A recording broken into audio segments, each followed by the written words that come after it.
M. Pokora aura à cœur d'amener son équipe jusqu'à la victoire, lors de la grande finale de Dream Team diffusée ce vendredi soir sur TF1. L'occasion de s'intéresser au chanteur, notamment aux difficultés financières qu'il a traversées.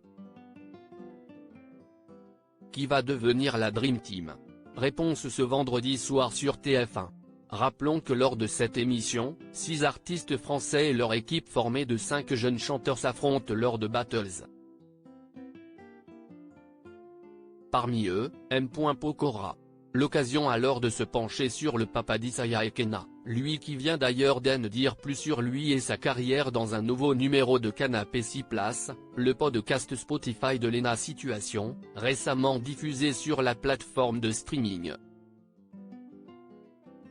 Il a notamment été interrogé par la compagne du youtubeur Seb Lafrite sur la diffusion en juin dernier sur NRJ12 d'un documentaire dans lequel il explique avoir été contraint de vendre son appartement et sa voiture, en raison de l'échec de Player, son 3e album solo, qui a la particularité de ne contenir que des morceaux en anglais. Il était déjà devenu star grâce à Popstar puis le succès de ses 2 premiers projets solo. Il explique alors dans Canapé 6 places avoir eu la lucidité de se dire qu'il fallait qu'il reparte sur de nouvelles bases. À ce moment-là, comme mon album marche pas assez, et que la tournée remplit pas, j'anticipe. Je me dis bon, je vais éviter de garder le même train de vie. Parce qu'il y a beaucoup de gens qui se font avoir. Il y a des footballeurs, qui après leur carrière, finissent ruinés malgré tout l'argent qu'ils ont empoché car ils ont un certain rythme de vie.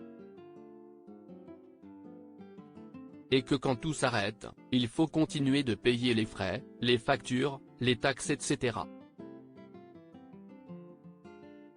M. Pokora, la tête à l'endroit. Le mari de Christina Milian s'est donc dit, si jamais cela se passe pas bien, je préfère avoir des sous de côté, pour pouvoir rebondir sur quelque chose.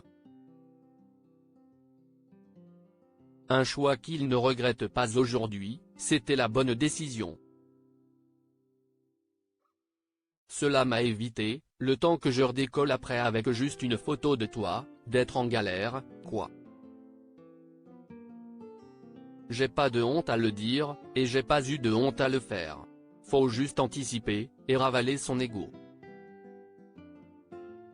Rappelons que l'artiste a également été amené durant cet entretien à s'exprimer sur sa famille, mais aussi sur son clash avec Aya Nakamura.